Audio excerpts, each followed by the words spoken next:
Hi folks, my name is Jim Sherman, and for the past 10 years I've been very lucky to be able to analyze lots and lots of suspected Bigfoot vocalizations. Now, most of them have been really cool things like coyotes and elk and all sorts of things like that. But every once in a while you come across something really interesting. And that happened to me. It was almost 10 years ago. And basically I was sent this, and it has some really cool information on it, and that led to all of these, and then it led to all of these post-it notes that have information and timestamps on them, because basically what I did is I went through each and every one of these CDs and listened, and most of these held many hours, many nights worth of information, and so I would have to sit and listen to all of it, usually in my basement, and most of the time it was spring peepers or nothing, but every once in a while you'd hear something really quite cool. The reason that I want to revisit this is I'm interested again. Every once in a while you, well, at least me, I lose track of things. I get really busy. I spend more time with my daughter, things like that, and which is great. She's really cool. And then I have a job. I'm a teacher. I'm a coach, and things take time. And I just stopped doing Bigfoot things for a while. I just didn't have time to do it. I stopped leading expeditions. I stopped doing all of the research, and it was a lot of fun. Well, I'm stuck at home now, and I decided, you know what? Let's look into some of this stuff. Why not?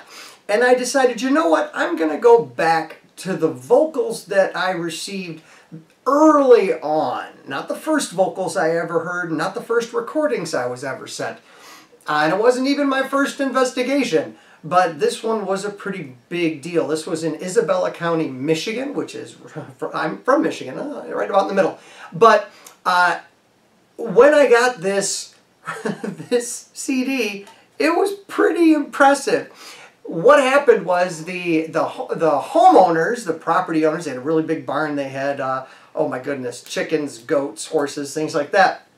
They set out recorders because they started to hear crazy things happening at night, and they started to have weird experiences. For instance, they would set food out and it would be gone the next day. No problem. That happens. Raccoons, bear, all sorts of stuff. But when they wouldn't set food out, something would bang on the big plastic drum that they had, which is odd. Little things started to get moved around. And then they started really hearing weird noises in the woods. Interesting stuff. So, I get this, and I started to analyze it, and I wanted to play it again because I haven't heard it in a long time, and then we're going to go through what it sounds like for your first time, and it'll kind of be like my first time because it's been a long time.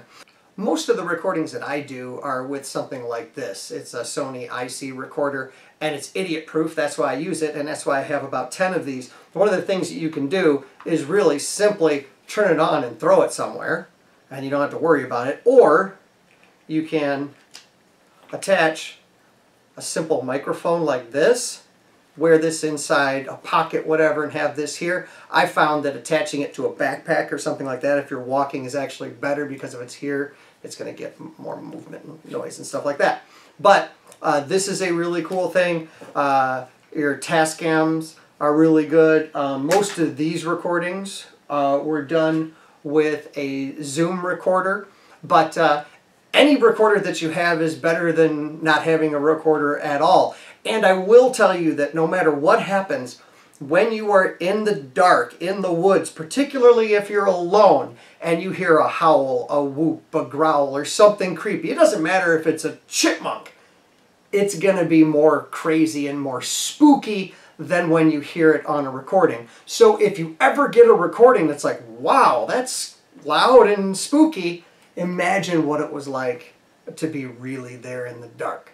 So let's take a listen to these, because I think it'll be interesting for you guys to hear them for the first time, and it'll be interesting for me to hear them as well. Now, this isn't normally my office. It's actually kind of a Four Seasons type of a room, but I'm a teacher. I can't teach anymore, and so a lot of my classes are done online. So I was kicked out of my office and basically everywhere else in my house because I have a wife and daughter. So this is where I get to do all of my schoolwork and my online classes. So this is where I've been relegated. It's really loud if it rains because there are like sunlights up there. Whatever. So let me see if I can open this up. This had 1, 2, 3, 4, 5. I don't have my readers on. When I first started Bigfoot research, I didn't need readers.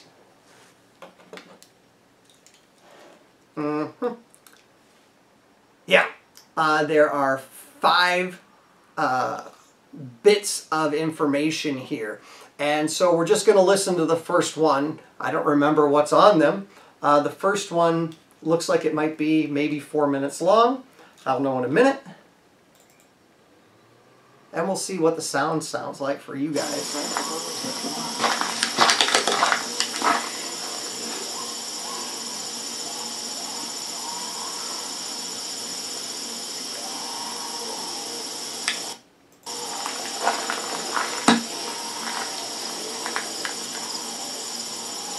That sounds like a woman screaming, kind of.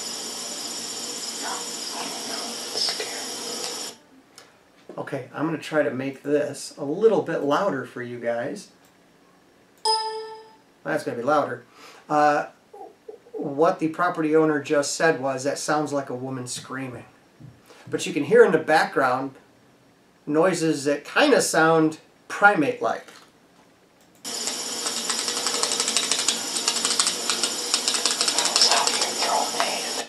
That sounds like someone has a packet of cigarettes and is doing that to it. I'm not sure though.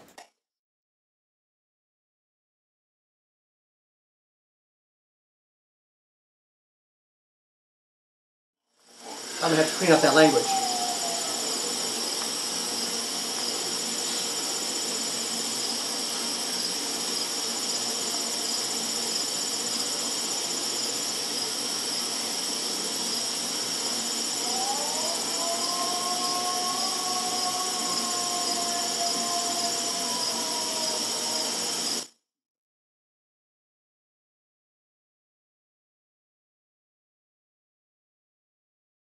Alright, that sounded like a classic, if you will, Ohio-style moan. That's an interesting one. It can be reproduced by people, like Bobo from Finding Bigfoot could make that moan. You can also reproduce it if you put your head inside a metal bucket. You can make that happen. So that could be a human making that noise. Maybe they're making love.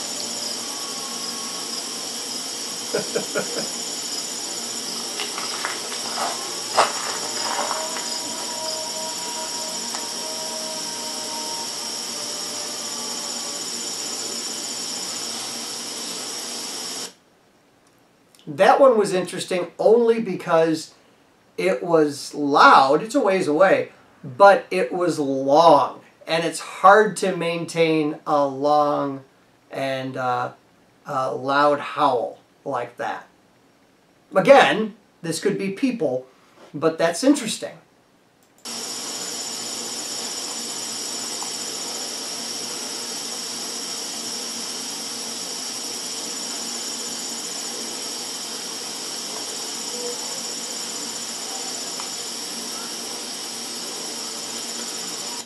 Okay, I can hear people in the background. I don't know if you can.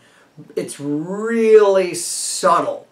But I know that from that location, there's an occupied house that is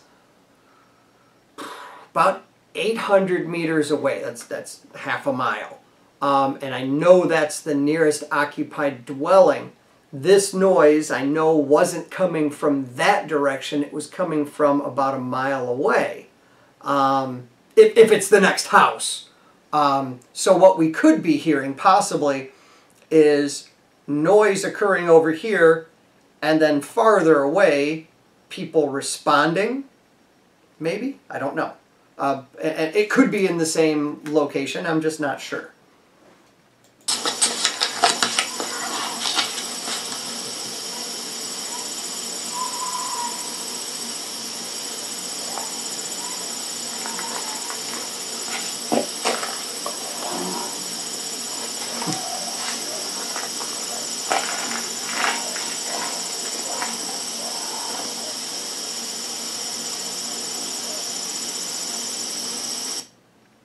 Some of those sound like they were made by people. A few of them I'm not sure about, but some of it does sound like people messing around.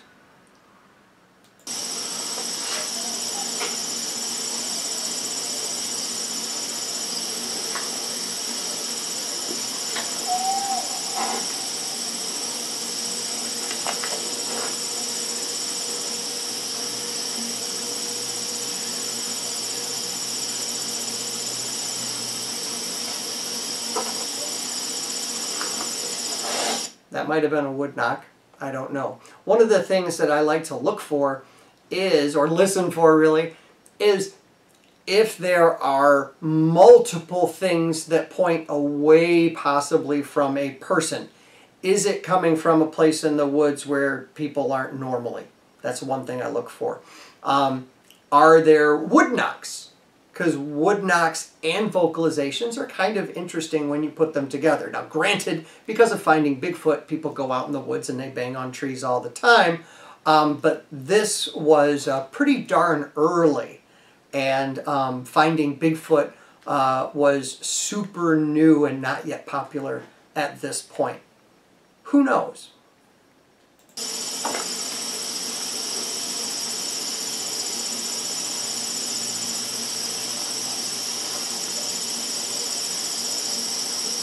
Damn.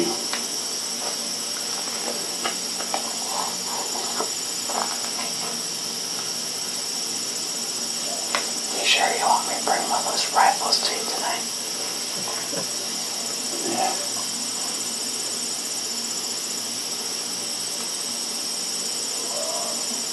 That's real close. I know. That's right there.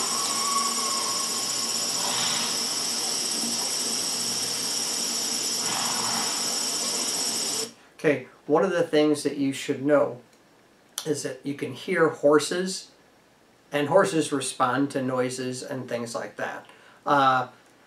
There was a kind of a screech type of a thing that occurred there that was really interesting. Some of the things obviously could be people.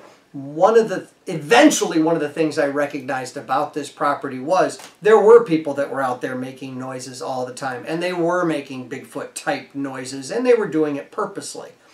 Part of the reason was that some of them had believed that they had seen Bigfoot before, and there were numerous sightings in the area, so they were attempting to elicit a response anyway. I eventually found out about that. So a lot of the noise that was coming from one certain part of the area, I just discounted all of it because I couldn't tell what was human and what wasn't. And even listening to it and putting it on a spectrogram and things like that, it was just too difficult. And so I stopped paying attention to anything from that location and only paid attention to things that came from completely different areas. Just so you know. But you got to do that. And there's nothing wrong with finding out that you were wrong. In fact, that's kind of science-y. A lot of these vocals were probably created by people, but I'm not certain that all of them were. And much later, and my goodness, I researched this area for years, I've came to realize that there was something going on, and it wasn't all people. Like, at least not those people. So, let's keep listening. Horses even getting it.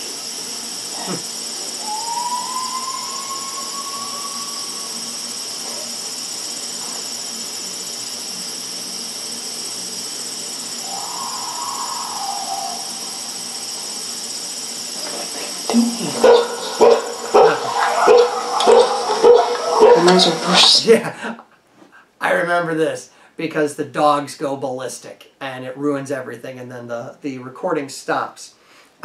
But there were some interesting sounds there.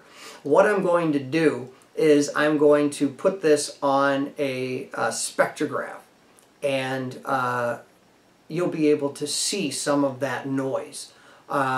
It's interesting to hear it again. It's really exciting for me to hear this. Pretty cool stuff.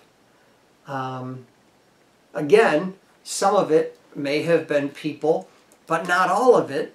And subsequently, I found some really cool stuff at this location, and I heard a lot of cool stuff at this location. So, in fact, we brought Animal Planet's Finding Bigfoot to this location, and Matt Moneymaker did his solo right where this was recorded. I know because I was there. It was really cool. Not the solo part that took him there, but it was pretty exciting. But yeah, I think we're going to analyze this, and I'll show you a little bit about that, and clean it up a bit, and then we can hear what was really there. But no matter what, it was really cool to hear that again. I'm kind of fired up. I hope you are too. Friends, one of the first things that I do after I listen to a vocal that either I have recorded or has been sent to me is I'm going to take that recording and put it onto a program like Audacity.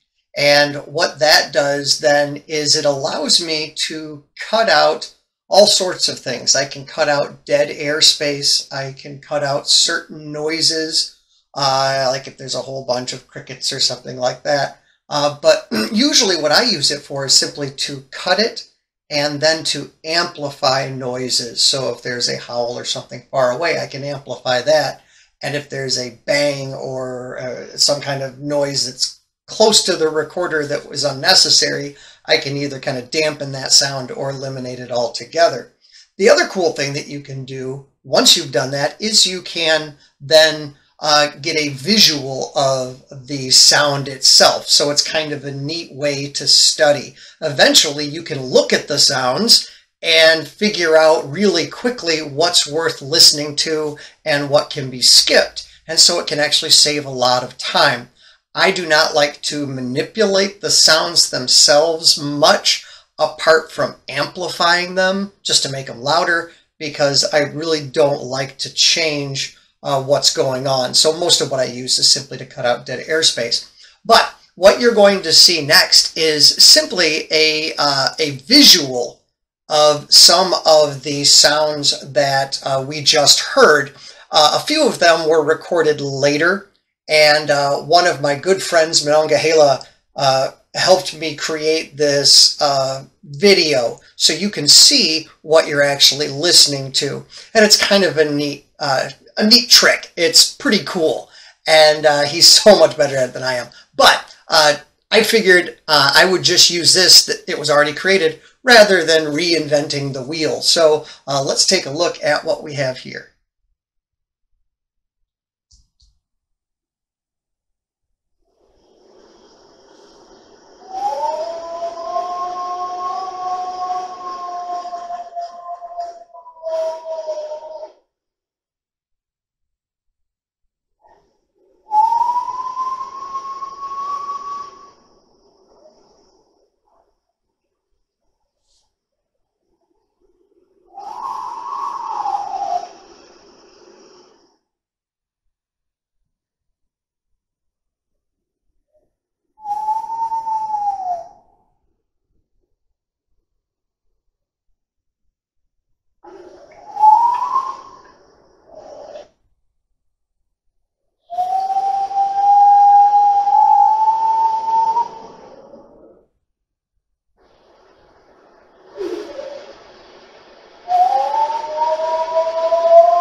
All right, this first one right here was one that we heard earlier today.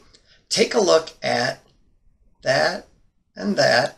And then if we zoom forward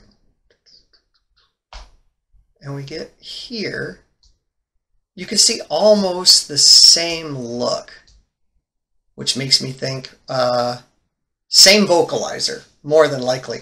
What's neat about this one, and this one was recorded in a field. I was at the location, set my recorder out, put it in the field, and just kind of let it go. And then on the way home, I heard this howl. This right here almost sounds as if the vocalizer is like clearing its throat before making that howl. Let's just hear that again, because I think it's interesting.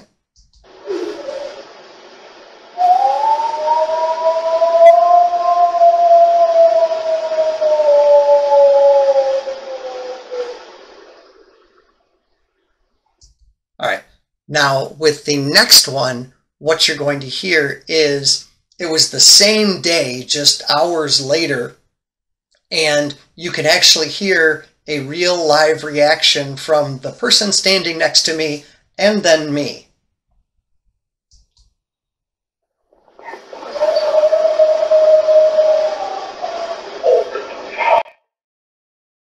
Yeah, that was me.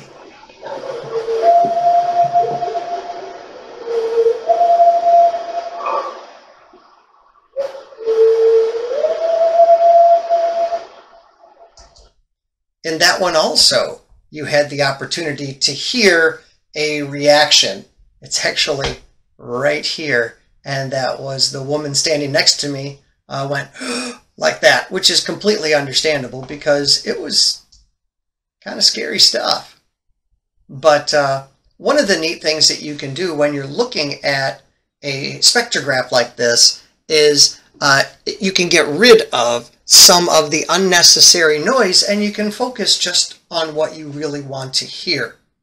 Now, I'm not here to say that everything that is even up on here is 100% made by a Bigfoot and not made by people or something like that. That's not what I'm here to say, but I am here to tell you that this is some very fascinating information, and you can use technology to make it even more interesting, not to manipulate it, but to get rid of other noises and potentially to point in one direction or another. Usually what I do is I try to get rid of the things that are most obvious. And that's what you should do anyways. You know, is it a coyote? Is it a person? Is it a dog? You know, is it a deer? Things like that. And once you get rid of the obvious stuff, then it gets really exciting. And so the more we can do this with audio, maybe the closer we can get to answering some pretty interesting questions. Thank you guys for listening. I had a heck of a lot of fun doing this, and I'm going to continue to analyze more audio. I know I have hours and hours worth of audio that I probably haven't even listened to yet, so I'm going to go on a search. But let's have some fun, and thank you for stopping by.